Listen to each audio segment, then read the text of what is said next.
স্বাগত সংবাদ সন্ধ্যায়, আপনাদের সঙ্গে আছি গোলাম কিবরিয়া এবং সাথে আছে আমি মাহমুদা মৌমিতা। জানিয়ে দিচ্ছি শিরোনামগুলো। 6 মন্ত্রী সহ 7 জন পেলেন টিকার বুস্টার ডোজ। ষাটোর্ধ্ব এবং ফ্রন্টলাইনাররা পাবেন মাসের শেষে।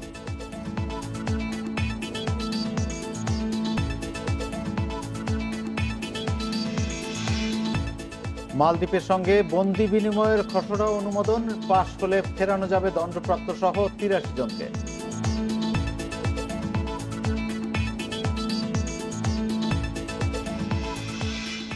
নির্বাচন কমিশন গঠনের রাজনৈতিক দলগুলোর সঙ্গে রাষ্ট্রপতির সংলাপ কাল, যাচ্ছে না বিএনপি।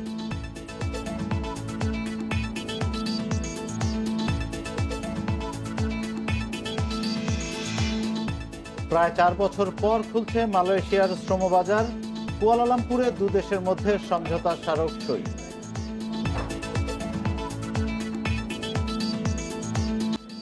শিরোনামগুলো শুনছিলেন, এবার পুরো খবর। দেশে শুরু হলো করোনার টিকার বুস্টার ডোজ প্রয়োগ। পরীক্ষামূলকভাবে প্রথম দিন 6 মন্ত্রীসহ টিকা পেলেন 60 জন। সুরক্ষা অ্যাপ প্রস্তুত না হওয়ায় বুস্টার ডোজের পরবর্তী কর্মসূচি শুরু হবে এ মাসের শেষে। স্বাস্থ্যমন্ত্রী জানান, এপ্রিলে আসছে আরও 16 কোটি টিকা। প্রথম টিকা গ্রহণকারী রুনু ভেরোনিকা কোস্টা দেশে করোনা টিকার প্রথম বুস্টার ডোজ নিলেন কুর্মিটোলা হাসপাতালের নার্স রুনু ভেরোনিকা কস্তা। 11 মাস আগে দেশে প্রথম করোনা টিকাও নিয়েছিলেন তিনি। জয় বাংলা। এরপর টিকা নেন স্বাস্থ্যমন্ত্রী, পররাষ্ট্রমন্ত্রী, আইনমন্ত্রী সহ 6 মন্ত্রী ও স্বাস্থ্য অধিদপ্তরের মহাপরিচালক। চলতি বছরের 27 জানুয়ারি যারা প্রথম টিকা নিয়েছিলেন তাদের কয়েকজনও টিকা পান। সবাই প্রথম 2 ডোজ অক্সফোর্ডের টিকা পেলেও বুস্টার হিসেবে দেয়া হয় ফাইজার।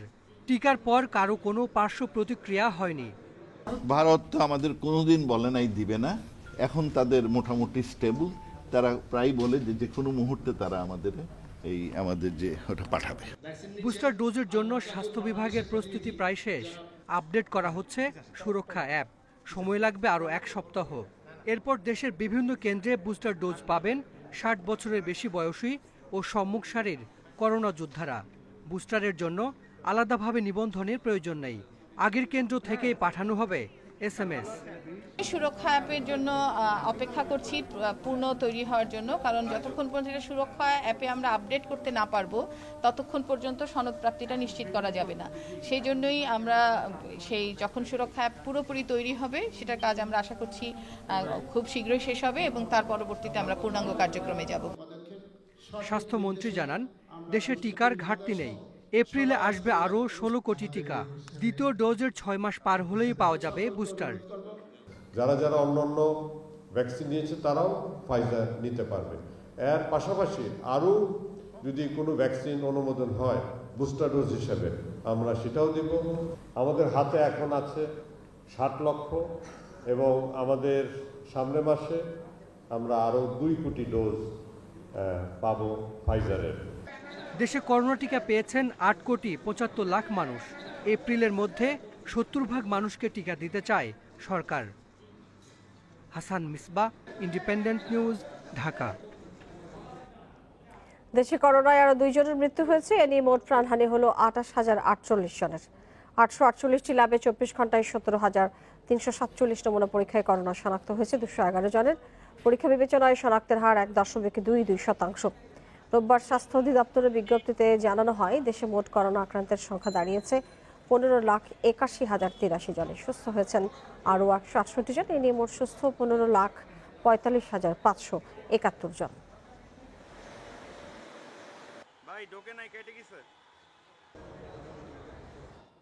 মালদ্বীপের সাথে বন্দি বিনিময় চুক্তির খসড়া অনুমোদন দিয়েছে মন্ত্রিপরিষদ।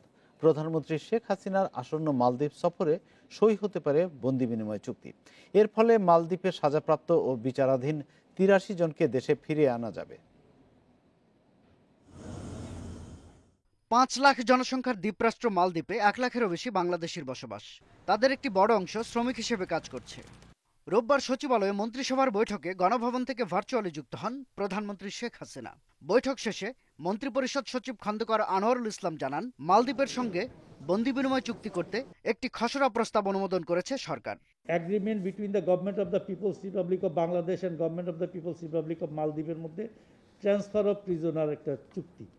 তো এটা আমাদের এই করা হয়েছে যে বাংলাদেশি বন্দীদের দেশে ফিরিয়ে আনার লক্ষ্যে মালদ্বীপে আমাদের কিছু প্রিজনার আছে তাদের ব্যাপারে, এবং মালদ্বীপেরও আপনার এখানে কিন্তু কিছু ছেলেমেয়েরা পড়াশোনা করে, তারাও যদি এখানে করে যদি কোনো রকমের অফেন্সের সাথে ইনভলভ হয় বা ইমপ্রিজনমেন্ট হয়, তাদেরকে প্রয়োজন হলে ওই দেশে নিয়ে যাওয়া। মন্ত্রিপরিষদ সচিব জানান, মালদ্বীপের কারাগারে 43 জন সাজাপ্রাপ্ত বাংলাদেশি রয়েছেন, আর দেশটিতে 40 জন বাংলাদেশির বিচার চলছে। প্রধানমন্ত্রীর মালদ্বীপ সফরে সই হতে পারে বন্দি বিনিময় চুক্তি। এখানে তিনটা জিনিস আছে, একটা হলো যে ধরেন মালদ্বীপে যদি কোনো বাংলাদেশি প্রিজনার থাকে তাহলে মালদ্বীপ বাংলাদেশকে রিকোয়েস্ট করতে পারে যে তুমি তোমার প্রিজনারকে তোমার দেশে নিয়ে যাও। আবার বাংলাদেশও বলতে পারে যে ভাই আমার প্রিজনাররা আছে, এদেরকে আমার দিয়ে দাও। আর 3 নম্বর হলো যে ইমপ্রিজন্ড আছে সে নিজেও অন হিজ ওন প্রেয়ার দিতে পারে যে আমাকে আমার দেশে পাঠায় দাও, আমি আমার দেশে যে ইমপ্রিজন থাকবো। তো এই সিনারিওগুলো একটু হ্যান্ডেল করার জন্য এটা একটা চুক্তি আমরা আশা প্রকাশ করছি যে এই ট্যুরের মধ্যেই হবে। বাংলাদেশ চিকিৎসা শিক্ষা অ্যাক্রেডিটেশন আইন সহ 4টি খসড়া প্রস্তাব অনুমোদন দিয়েছে মন্ত্রিসভা। শাহাদাত স্বপন, ইন্ডিপেন্ডেন্ট নিউজ, ঢাকা। প্রধানমন্ত্রী শেখ হাসিনার আসন্ন মালে সফরের সময় মালদ্বীপকে 13টি সামরিক যান উপহার দেবে বাংলাদেশ। রোববার রাজধানীর ফরেন সার্ভিস একাডেমিতে এক সংবাদ সম্মেলনে এই কথা জানিয়েছেন পররাষ্ট্রমন্ত্রী ডক্টর একে আব্দুল মোমেন। আমরা একটা মাননীয় প্রধানমন্ত্রী গেলে এটা আমরা অবশ্যই আলোচনা করব। ইতিমধ্যে আমার সহকর্মী বলছেন মালদ্বীপে ব্যাংকিং চ্যানেল রেমিটেন্স পাঠানোর প্রক্রিয়া চলমান আছে। হ্যাঁ, সহসা চালু হবে বলে আশা করা যায়। আর ওদের ব্যাংক একটা হওয়ার জন্য কথাবার্তা হচ্ছে। মাদক, নারী ও শিশু পাচার রোধে বিজিবির ভূমিকার প্রশংসা করে প্রধানমন্ত্রী শেখ হাসিনা বলেছেন, ত্রিমাত্রিক বাহিনী হিসেবে বিজিবি এখন জল, স্থল ও আকাশপথে দায়িত্ব পালন করতে সক্ষম। পিলখানায় বিজিবি দিবসের অনুষ্ঠানে যোগ দিয়ে তিনি একথা বলেন। এর আগে প্রধানমন্ত্রীর পক্ষে স্বরাষ্ট্রমন্ত্রী আসাদুজ্জামান খান বিজিবির 8 কর্মকর্তা ও সদস্যকে পদক পরিয়ে দেন। বর্ডার গার্ড বাংলাদেশ দিবস 2021 উপলক্ষে চলছে 2 দিনের কর্মসূচি। পিলখানায় বিজিবি সদর দপ্তরে বীর উত্তম আনোয়ার হোসেন প্যারেড গ্রাউন্ডে রোববার সকালে বিজিবি দিবসের কুচকাওয়াজ। এতে গণভবন থেকে ভিডিও কনফারেন্সে যোগ দেন প্রধানমন্ত্রী শেখ হাসিনা। সরকার প্রধানকে অভিবাদন ও সালাম জানান বিজিবির চৌকস সদস্যরা। সীমান্ত রক্ষা, চোরাচালান রোধ ও কৃতিত্বপূর্ণ অবদানের স্বীকৃতি হিসেবে বিজিবির 8 কর্মকর্তা ও সদস্যকে রাষ্ট্রপতি পদক সহ বিভিন্ন পদক দেয়া হয়। প্রধানমন্ত্রীর পক্ষে পদক পরিয়ে দেন স্বরাষ্ট্রমন্ত্রী আসাদুজ্জামান খান। প্রধানমন্ত্রী বলেন, জাতির পিতা বঙ্গবন্ধু শেখ মুজিবুর রহমান এই বাহিনীর পুনর্গঠন ও আধুনিকায়ন শুরু করেন।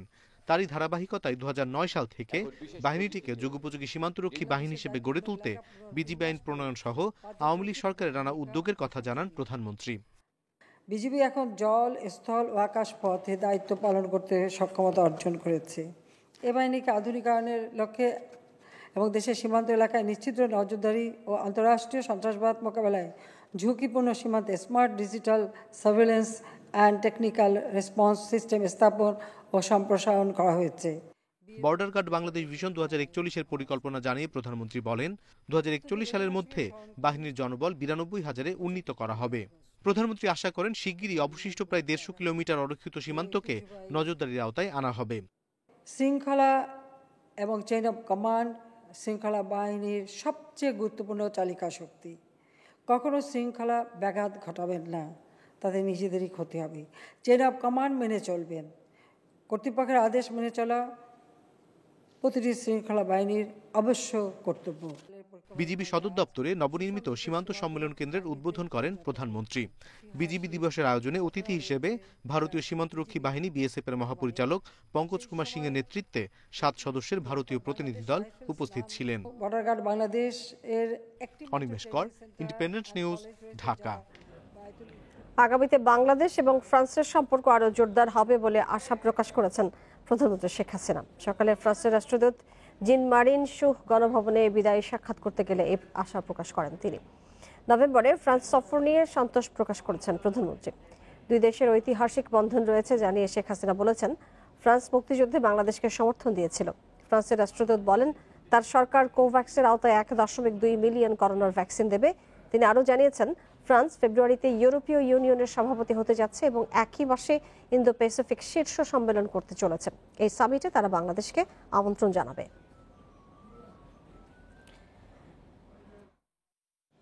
স্বাধীনতার 50 বছরে এসেও গণতন্ত্রের জন্য লড়াই করা দুঃখজনক বলে মন্তব্য করেছেন বিএনপি মহাসচিব মির্জা ফখরুল।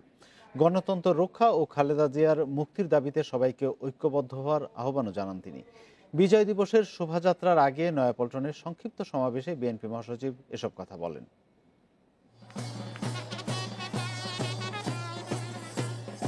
শোভাযাত্রা শুরুর অনুমতি ছিল বেলা 2টায়, কিন্তু তার অনেক আগেই নয়াপল্টনে ভিড় করে বিএনপি নেতাকর্মীরা। ব্যানার, প্লেকার্ড ও ফেস্টুনে ছেয়ে যায় পুরো এলাকা। শোভাযাত্রার আগে দলের কেন্দ্রীয় কার্যালয়ের সামনে সংক্ষিপ্ত সমাবেশে বক্তব্য রাখেন বিএনপি নেতারা। এ সময় দলের মহাসচিব অভিযোগ করেন, দেশে গণতন্ত্র নেই বলেই খালেদা জিয়া বন্দী হয়ে মৃত্যুর সাথে পাঞ্জা লড়ছে। আজকে ইরানের মধ্য দিয়ে আমরা সেই শুভ সূচনা করি, যে সূচনার মধ্য দিয়ে আমরা আমাদের দেশের বেগম খালেদা জিয়াকে মুক্ত করতে পারবো, তাকে আমরা সুচিকিৎসার ব্যবস্থা করতে পারবো এবং সর্বোপরি গণতন্ত্রকে পুনরুদ্ধারের দাবিতে আসুন আমরা ইরানি শুরু করি। বেলা 2:15টায় শুরু হয় বিএনপির বিজয় শোভাযাত্রা। এতে সব ছাপিয়ে নেতাকর্মীদের কণ্ঠে উঠে আসে চেয়ারপারসনের মুক্তির দাবি।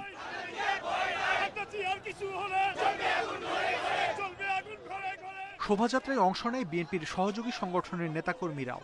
নয়াপল্টন থেকে শুরু হয়ে বিজয় র্যালি নাইটাঙ্গেল মোড়, কাকরাইল, শান্তিনগর হয়ে নয়াপল্টনে এসে শেষ হয়। এ কর্মসূচি ঘিরে নেওয়া হয় বাড়তি নিরাপত্তা। মাহমুদ শরীফ, ইন্ডিপেন্ডেন্ট নিউজ, ঢাকা। নির্বাচন কমিশন গঠনে সোমবার থেকে শুরু হচ্ছে রাজনৈতিক দলগুলোর সঙ্গে রাষ্ট্রপতির সংলাপ। প্রধান বিরোধী দল জাতীয় পার্টির সঙ্গে আলোচনার মধ্য দিয়ে সংলাপ শুরু হচ্ছে। আওয়ামী লীগ এই সংলাপকে সাধুবাদ জানিয়েছে, তবে উল্টো মত বিএনপির, দলটি রাষ্ট্রপতির সঙ্গে সংলাপে বসবে না।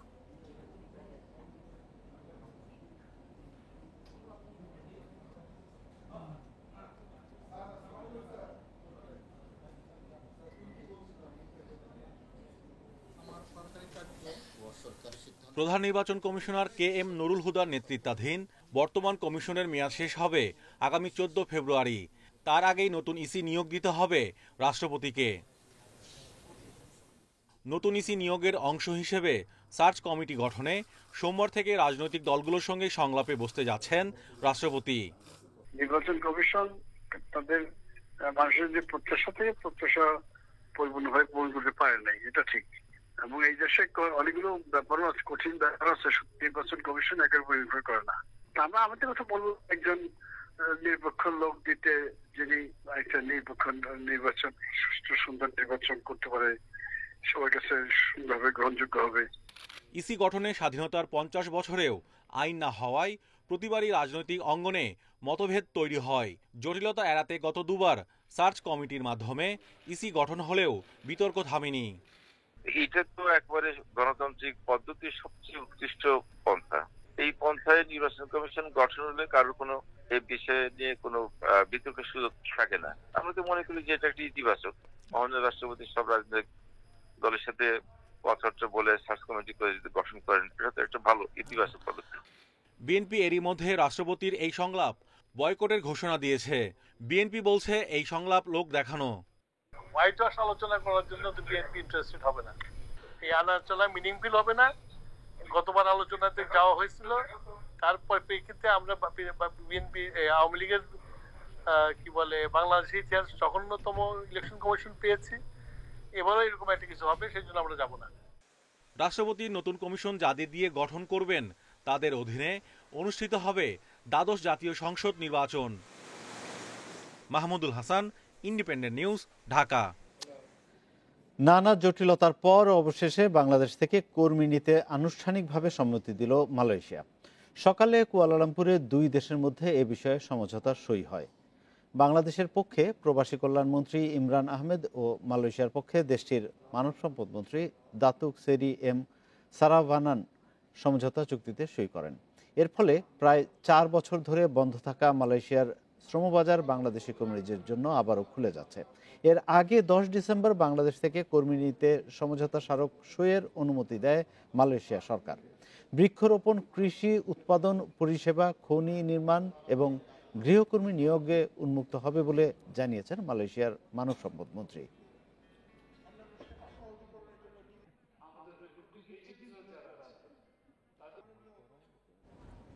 রাজধানীর বনশ্রীতে বাসের ধাক্কায় অটোরিকশার চালক এবং যাত্রী নিহত হয়েছেন। দুর্ঘটনায় আহত হয়েছেন আরও 2 জন। নিহত যাত্রী ফাতেমা বেগমের বাড়ি কুমিল্লায়। আহত সাকিব এবং শাকির তার ছেলে। আত্মীয়ের বাড়িতে 2 ছেলে সহ বেড়াতে যাচ্ছিলেন ফাতেমা বেগম।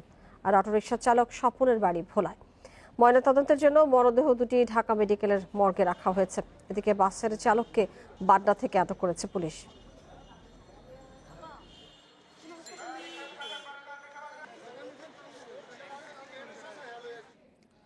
গাজীপুর জেলা ছাত্রলীগ নেতা জাহাঙ্গীর চালাচ্ছেন মাদক সিন্ডিকেট। এর সদস্যরা কক্সবাজার থেকে ইয়াবা এনে বিক্রি করে গাজীপুরে। সম্প্রতি চক্রটির 4 সদস্যকে গ্রেপ্তারের পর গোয়েন্দারা বলছেন এখন জাহাঙ্গীরকে ধরতে অভিযান চলছে।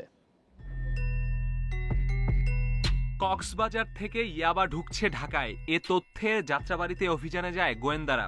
একটি প্রাইভেট কার থামিয়ে তল্লাশি চালায় তারা। চালককে জিজ্ঞাসাবাদের পর পাওয়া যায় 25,000 ইয়াবা।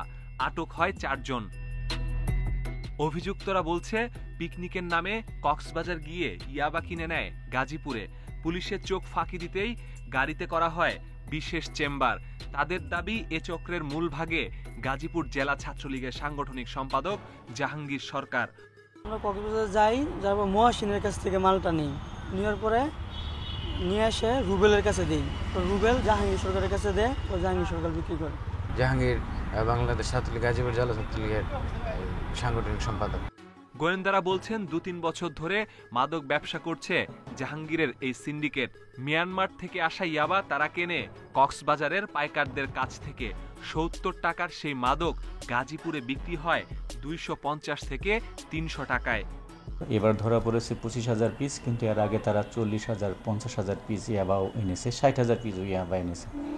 তো যেই সোর্স থেকে এনেছে আমরা সেই সোর্সগুলোকে ডিজিটালি অনুসরণ করে কক্সবাজারের আইন শৃঙ্খলা রক্ষাকারী বাহিনী যারা আছে তাদের সাথেও কমিউনিকেট করে তাদের সেই ব্যাকওয়ার্ড লিঙ্কেজের সোর্সকে আমরা খুঁজতে যাব। গোয়েন্দাদের দাবি ছাত্রলীগের নাম ভাঙিয়ে ইয়াবার ব্যবসা নিয়ন্ত্রণ করেন জাহাঙ্গীর। তাকে দ্রুত আইনের আওতায় আনা হবে। মাদক ব্যবসায় তো আসলে কোনো দল নেই, তারা যে কোনো দল হইতে পারে, কিন্তু আমাদের কাছে তো মাদক ব্যবসায়ী, অস্ত্র ব্যবসায়ী, চোরা কারবারি। অতএব আমাদের তদন্তে যেটা আসবে তাদেরকে আমরা আইনের আওতায় নিয়ে আসবো। জাহাঙ্গীরকে গ্রেপ্তারে ঢাকা ও গাজীপুরে অভিযান চলছে বলেও জানিয়েছে গোয়েন্দা police. Masudur Rahman, independent news, Dhaka. BNP Jamaat নেতিবাচক রাজনীতি না করলে দেশ আরও এগিয়ে যেত বলে মন্তব্য করেছেন তথ্য ও সম্প্রচার মন্ত্রী ডক্টর হাসান মাহমুদ। বিকেলে বাংলাদেশ টেলিভিশন চট্টগ্রাম কেন্দ্রের রজত জয়ন্তীর অনুষ্ঠানে এ মন্তব্য করেন তিনি। কোনো ধরনের সংলাপ ও স্থানীয় সরকারের নির্বাচনে অংশ না নেয়ায় বিএনপির শীর্ষ নেতাদের কড়া সমালোচনা করেন তথ্যমন্ত্রী। অনুষ্ঠানে তিনি বলেন, বিটিভি চট্টগ্রাম কেন্দ্র এখন থেকে সারা দেশে দেখা যাবে। এটা আর কোনো আঞ্চলিক টেলিভিশন চ্যানেল নয়, বিশ্বের যে কোনো প্রান্ত থেকে এটা দেখা যাবে। এমনকি মোবাইল অ্যাপস ব্যবহার করে যে কেউ দেখতে পাবে। বর্তমানে সারা দেশে বিটিভির 4টি কেন্দ্র রয়েছে, সামনে আরও 6টি কেন্দ্র করা হবে বলেও জানান তথ্যমন্ত্রী। বিএনপির মধ্যে একটি না রোগ দেখা দিয়েছে, সব কিছুতে না বলা। সংলাপে যাবে না, নির্বাচনে যাবে না, এমনকি ইউনিয়ন পরিষদ নির্বাচনেও যাবে না। এখন না না বলতে বলতে আমি আশঙ্কার মধ্যে আছি কখন বিএনপিটাই নাই হয়ে যায়। আগামীকাল রাত থেকে দেশের উত্তরাঞ্চল এবং উত্তর পশ্চিমাঞ্চলে বয়ে যেতে পারে মৃদু শৈত্যপ্রবাহ। এ সময় সারা দেশেই কমবে তাপমাত্রা। এছাড়াও চলতি মাসের শেষ দিকে তাপমাত্রা আরও কমার পূর্বাভাস দিয়েছে আবহাওয়া অধিদপ্তর। প্রকৃতিতে এখন পৌষের আধিপত্য, তবে ডিসেম্বর শেষ হতে চললেও খুব একটা অনুভূত হচ্ছে না শীত। উত্তরের কিছু এলাকায় শীতের আমেজ থাকলেও দেশের বেশিরভাগ এলাকাতেই অনুপস্থিত শীত। আবহাওয়া অফিস বলছে, সোমবার থেকেই কমতে শুরু করবে তাপমাত্রা। উত্তরাঞ্চলে দেখা দিতে পারে মৃদু শৈত্যপ্রবাহ। এর প্রভাবে রাজধানীর তাপমাত্রাও কিছুটা কমবে বলে জানিয়েছেন আবহাওয়াবিদরা। 20-21-22 এই সময়ে দেশের পশ্চিমাঞ্চলীয় জেলাগুলো, বিশেষ করে খুলনা বিভাগ, রাজশাহী বিভাগ এবং রংপুর বিভাগীয় অঞ্চলগুলোতে মৃদু ধরনের শৈত্যপ্রবাহ পরিস্থিতি হওয়ার সম্ভাবনা রয়েছে। সেই সময়ে ঢাকায়ও তাপমাত্রা 2 থেকে 3 ডিগ্রি সেলসিয়াস কমে আসার সম্ভাবনা থাকবে এবং সেই সাথে ঢাকায় শীতের অনুভূতি বাড়বে। এদিকে শীত আসার সাথে সাথেই রাজধানীর মার্কেটগুলো সাজানো হয়েছে শীতের বাহারি সব পোশাকে। ফুটপাতেও চলছে শীতের পোশাক বেচাকেনা। যেহেতু শীত শুরু হয়েছে, শীতের পোশাক লাগবে, এই জন্য শীতের পোশাক নেওয়ার জন্য আসছি। আমাদের টুকটাক বেচা কিনা ভালো হচ্ছে আর কি, আল্লাহর রহমতে। আরেকটু আশাবাদী আমরা, আরেকটু শীত পড়বে, শীতের বেচা কিনা আরেকটু ভালো হবে। আবহাওয়া অফিসের পূর্বাভাস বলছে ডিসেম্বরের শেষে ও জানুয়ারির শুরুতে সারা দেশের তাপমাত্রা আরও কমবে। জানুয়ারিতে আরও 2টো শৈত্যপ্রবাহ আসার সম্ভাবনাও রয়েছে। Jahanara Parvin, Independent news, Dhaka. 50 বছরে বাংলাদেশের অর্জন অসামান্য বলছে আন্তর্জাতিক মুদ্রা তহবিল IMF। সংস্থাটির মূল্যায়নে মাথাপিছু আয় ও ঋণ, মূল্যস্ফীতি সহ অনেক সূচকে প্রতিযোগী দেশগুলোর তুলনায় বাংলাদেশ এগিয়ে। তবে উন্নয়নশীল দেশে উত্তরণ পরবর্তী লক্ষ্য পূরণে আর্থিক ও রাজস্ব খাতের সংস্কার প্রয়োজন বলছে ঋণদানকারী এই সংস্থাটি। সকালে রাজধানীর একটি হোটেলের সংবাদ সম্মেলনে এসব কথা জানান ঢাকা সফররত সংস্থার এশিয়া প্যাসিফিক অঞ্চলের প্রধান রাহুল আনন্দ। স্বাধীনতার সময় 7.5 কোটি মানুষের বাংলাদেশ ছিল পৃথিবীর সবচেয়ে গরিব দেশের একটি। 50 বছরে আমূল বদলেছে সেই চিত্র। কৃষি, রেমিটেন্স, রপ্তানি সহ নানা সূচকে ভর করে সেই বাংলাদেশ এখন উন্নয়নশীল দেশের মর্যাদা পেতে যাচ্ছে। দেশ জুড়ে যখন উদযাপন হচ্ছে 50 বছরের নানা অর্জন, তখন ঢাকা সফরে আন্তর্জাতিক মুদ্রা তহবিল IMF এর প্রতিনিধি দল 15 দিনের সফরে বৈঠক করেন বাংলাদেশ ব্যাংক গভর্নর, রাজস্ব বোর্ডের চেয়ারম্যান সহ সরকারের বিভিন্ন সংস্থার প্রধানদের সঙ্গে। সংবাদ সম্মেলনে মূল্যায়ন তুলে ধরে IMF বলছে, দীর্ঘমেয়াদের লক্ষ্য পূরণে রপ্তানি পণ্য ও বাজার বাড়াতে হবে বাংলাদেশকে। বাড়াতে হবে বিদেশি বিনিয়োগ, কর্মীদের দক্ষতা ও উৎপাদনশীলতা। আর এজন্য আন্তর্জাতিক মান অনুযায়ী আর্থিক সহ নানা খাতে সংস্কারের পরামর্শ সংস্থাটির। Bangladesh last 50 years have achieved a lot. গত 50 বছরে বাংলাদেশের অর্জন অনেক। এখন গিয়ার পরিবর্তনের সময়। সফলতার উপর ভিত্তি করে আন্তর্জাতিক অভিজ্ঞতার আলোকে বাংলাদেশকে এগোতে হবে। রপ্তানি সহ বেশ কিছু খাতে নজর দিতে হবে। Bangladesh needs to build on the successes of these 50 years. প্রতিনিধি দলের মূল্যায়নে আমদানি রপ্তানি সহ নানা সূচকে গত বছরের তুলনায় চলতি বছর ভালো করছে বাংলাদেশ। তাদের সাময়িক প্রাক্কলন জিডিপির প্রবৃদ্ধি হতে পারে 6.6%। তবে ওমিক্রনের সংক্রমণ তেমন ভয়াবহ না হলে প্রবৃদ্ধি আরও বেশি হতে পারে। রপ্তানিতে ইতিবাচক ধারা আমরা দেখছি, অভ্যন্তরীণ চাহিদাও ভালো। তারপরও ওমিক্রনের কারণে ঝুঁকি থেকেই যাচ্ছে। বাংলাদেশ ও বিশ্বে ওমিক্রন কি প্রভাব ফেলে তার উপর নির্ভর করছে সামনের দিনগুলো। করোনার ক্ষতি মোকাবিলায় ব্যাংক খাতে ঋণ গ্রহীতাদের জন্য শিথিল করার নীতিমালা পুনর্বিবেচনা করার পরামর্শ দিয়েছে IMF। সংস্থাটির আশঙ্কা, এসব নীতিমালার কারণে খেলাপি ঋণ বাড়তে পারে। Ruhul Amin, independent news, Dhaka. ওয়ালটন গ্রুপের ই-কমার্স উদ্যোগ হিসেবে যাত্রা শুরু হলো ওয়ালকার্ট লিমিটেডের। এরই মধ্যে ওয়ালকার্ট অনলাইন প্ল্যাটফর্মের ক্রেতা বিক্রেতাদের আগ্রহের কেন্দ্রে পরিণত হয়েছে। এই উপলক্ষে রোববার রাজধানীতে ওয়ালটন কর্পোরেট অফিসে গ্র্যান্ড ওপেনিং প্রোগ্রামের আয়োজন করা হয়। অনুষ্ঠানে প্রধান অতিথি হিসেবে ওয়ালকার্টের উদ্বোধন করেন তথ্য এবং যোগাযোগ প্রযুক্তি প্রতিমন্ত্রী জুনায়েদ আহমেদ পলক। অনুষ্ঠানে জানানো হয়েছে, ওয়ালকার্ট.com মূলত একটি B2B এবং B2C ই-কমার্স প্ল্যাটফর্ম, যার মাধ্যমে প্রতিষ্ঠানটি দেশব্যাপী ডেলিভারি সেবা দিচ্ছে। এখানে রয়েছে ওয়ালটনের পণ্য সহ 30টিরও বেশি ক্যাটাগরিতে পণ্য এবং সেবা। এই প্ল্যাটফর্মের সঙ্গে সারা দেশের হাজারো সেলার যুক্ত আছেন।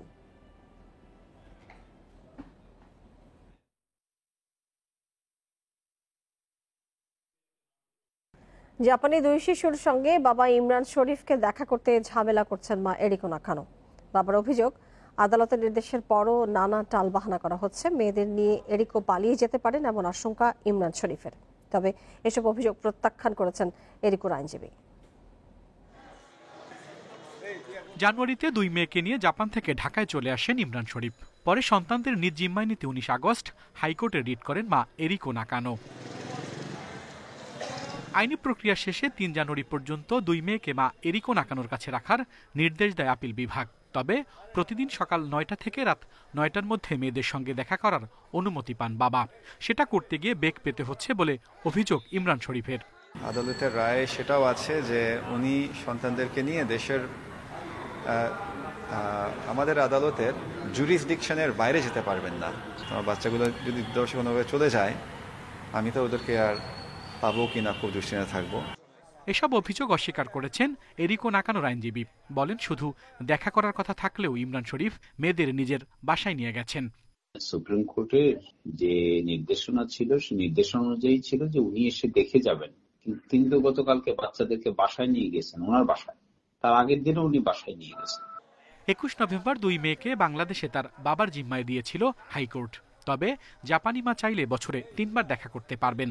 এরপর 2 মেয়েকে মায়ের কাছে রাখার অনুমতি দেয় আপিল বিভাগ। Al Amin Hossain, independent news, Dhaka. New Zealand সফরে থাকা ক্রিকেটারদের আরেক দফা কোভিড টেস্ট হয়েছে। এবার নেগেটিভ হলেই অনুশীলনে নামতে পারবে টাইগাররা। কোয়ারেন্টিন বাড়ার পর ক্রিকেটাররা 2 গ্রুপে ভাগ হয়েছেন। প্রতিদিন 2 বার করে হোটেল রুমের বাইরে এসে দূরত্ব বজায় রেখে একে অন্যের সঙ্গে দেখা করার সুযোগ পাচ্ছেন। নতুন করে কোনো সমস্যা তৈরি না হলে বাংলাদেশ দলের অনুশীলন শুরু হবে 21 ডিসেম্বর থেকে। নিউজিল্যান্ড সফরে 2 টেস্টের সিরিজ। মাউন্ট মাঙ্গানুয়ে প্রথম ম্যাচ শুরু 1 জানুয়ারি। বিপিএল এর সিজন 8 নিয়ে শঙ্কা কেটে গেছে। নির্ধারিত সময়ে হচ্ছে ঘরোয়া ক্রিকেটের সবচেয়ে জমকালো টি20 লিগ। আগ্রহ দেখানো 6 দলকে নিশ্চিত করেছে গভর্নিং কাউন্সিল। 27 ডিসেম্বর প্লেয়ার্স ড্রাফটের মধ্য দিয়ে শুরু হবে আনুষ্ঠানিকতা। তবে লিগের সূচি সংক্ষিপ্ত করতে 3 ভেন্যুর পরিবর্তে খেলা হবে 2 ভেন্যুতে। বিপিএল সিজন 8 নিয়ে দৌড়ঝাঁপ শুরু হয়েছিল 1 সপ্তাহ আগে। তখনই চূড়ান্ত হয়েছিল 3 দল। বাকি 3 দলকে অপেক্ষায় রেখেছিল বিপিএল গভর্নিং কাউন্সিল। তবে ঢাকা, সিলেট ও খুলনার মালিকানা কারা পাচ্ছে তা নিয়ে লুকোচুরিও ছিল না। তবে শনিবার সংবাদ সম্মেলনে বিপিএল নিয়ে ভিন্ন কথা জানান বিসিবি সভাপতি। তাতে সিজন 8 নিয়ে তৈরি হয় শঙ্কা। 3টা ভেন্যুর জন্য আমাদের 6 দিন ট্রাভেলিং আছে। হয়তো ভেন্যু একটা কমালে তো আমরা 2 দিন সেভ করতে পারি। এটা করব বলছি না, মানে আমি অপশনস। থার্ড হচ্ছে 6টার জায়গায় 5টা টিম করলে আমরা আবার 4-5 দিন সময় পাই। কিন্তু এর কয়েক ঘন্টা পরই রাতে ফ্র্যাঞ্চাইজিদের মৌখিকভাবে নিশ্চিত করে বিসিবি। প্লেয়ার্স ড্রাফটের রূপরেখাও তৈরি করে ফেলেছে গভর্নিং কাউন্সিল। এই জানতেন যে চট্টগ্রাম, কুমিল্লা এবং বরিশাল তারা 3টা ছিল। আর এর মধ্যে যারা আসার কথা আছে, প্রগতি একটা গ্রুপ, এখানে মাইন্ডট্রি তারা নিচ্ছে একটা, 2 জন, আর একটা রূপা টেক্সটাইল বোধহয় শুনেছি। এই 6 জন টেন্টেটিভ, এখন স্টিল নট কনফার্ম, তাদের ভার্বালি জানানো হয়েছে। এই মাসের শেষের দিকে করার কথা আছে। আমিও 27 কি এখন, যেহেতু আমরা অফিসিয়ালি জানাইনি, তবে এই ড্রাফটটা হলে এই মাসেই হবে। তবে ভেন্যু নিয়ে দ্বিধা আছে। যাতায়াত আর বায়ুবাবলের ঝক্কি কমাতে ভেন্যু নেমে আসতে পারে 2-এ। সেক্ষেত্রে হোম অফ ক্রিকেটের পর বিসিবির পছন্দ জহুর আহমেদ চৌধুরী স্টেডিয়াম। যেহেতু ক্যাপাসিটি থেকে, তারপরে উইকেট যেহেতু সিলেটের থেকে আরও বেটার উইকেট, সিলেটেরও উইকেট বেটার অবশ্যই। আমরা দেখেছি আগে ওখানে রান এসছে। অ্যাকচুয়ালি দরকার তো যে এখানে ব্যাটিং উইকেট থাকা উচিত, ফ্লাইট উইকেট থাকলে রান হয়, যেটা ফ্র্যাঞ্চাইজি টুর্নামেন্টে দরকার। তো সেই জায়গায় আমি মনে করি Chittagong is a good wicket. এবার দলগুলোর সাথে 1 বছরের চুক্তি করছে বিসিবি। ক্রিকেটারদের পারিশ্রমিক নিয়ে ঝামেলা এড়াতে ফ্র্যাঞ্চাইজিদের কাছ থেকে আগেভাগেই ব্যাংক গ্যারান্টি নিশ্চিত করবে board. Saiful Majumdar, independent news. আর এই ছিল আজকের সংবাদ সন্ধ্যায়। বিস্তারিত জানতে চোখ রাখুন ফেসবুক, ইউটিউব, টুইটারে। সাথে থাকার জন্য ধন্যবাদ।